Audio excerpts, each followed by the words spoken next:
There have been plenty of instances in NFL history where a player makes an audible from what was originally planned. Sometimes, both the head coach and the quarterback are on board with the audible. Other times, the head coach is fooled and has no idea whatsoever that the play was changed. I made a video on the time that this happened during the 1957 NFL Championship, if you want to check that out in the upper right corner. But at the very least, the players in the huddle know what the call is. Everyone's on the same page. You're not going to see the quarterback go rogue on a play to the point where everyone, including his own teammates, are fooled. But that's exactly what happened during a 1984 game between Washington and Atlanta.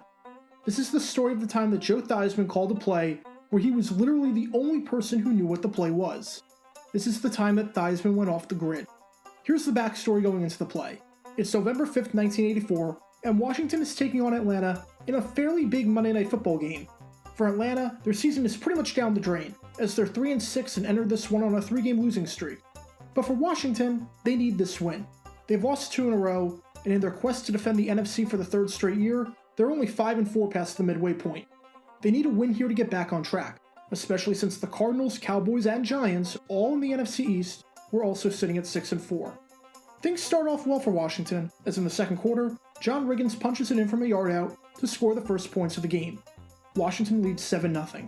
After Atlanta goes 3 and out on the following drive, Washington gets the ball back and marches down the field again. First down, and Riggins takes the handoff for a gain of 5. Second down, and Theismann hints Clint Didier for a gain of 3. Why Didier didn't extend his arms and reach for the end zone, I'm not sure, because it seems like he would have had a fairly easy touchdown. With that, it's now 3rd down. And John Riggins, uncharacteristically, gets stuffed. It's now 4th down, and with Washington on the goal line, instead of kicking the field goal to make it a 2-possession game, they decide to go for it. And the call is simple. Hand the ball off to John Riggins.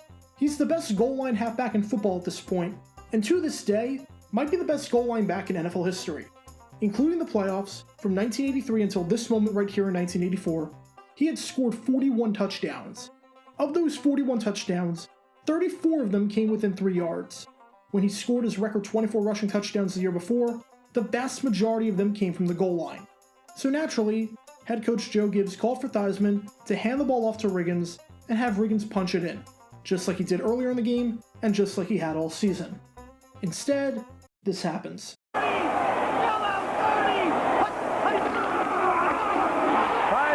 wide open, bootleg. Right.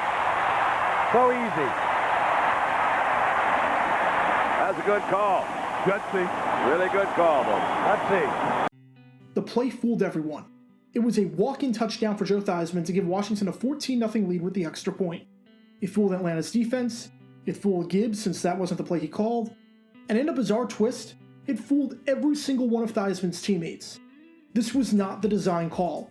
Theismann decided to call his own number. Said Theismann, "Nobody knew but me that I was going to try it. I didn't even know until I watched the guy as I went back for the handoff. I'm glad it worked, or I would have been booed out of the stadium." And what did Gibbs have to say about the entire situation? Seeing as it worked, and seeing as Theismann was one of the best quarterbacks in football, he had a pretty good sense of humor about it. He said, "We've had that play in our game plan ever since Joe ran it tonight. I've told him many times, it's fine with me if he does that, as long as he makes it." This play turned out to be a turning point in Washington's season.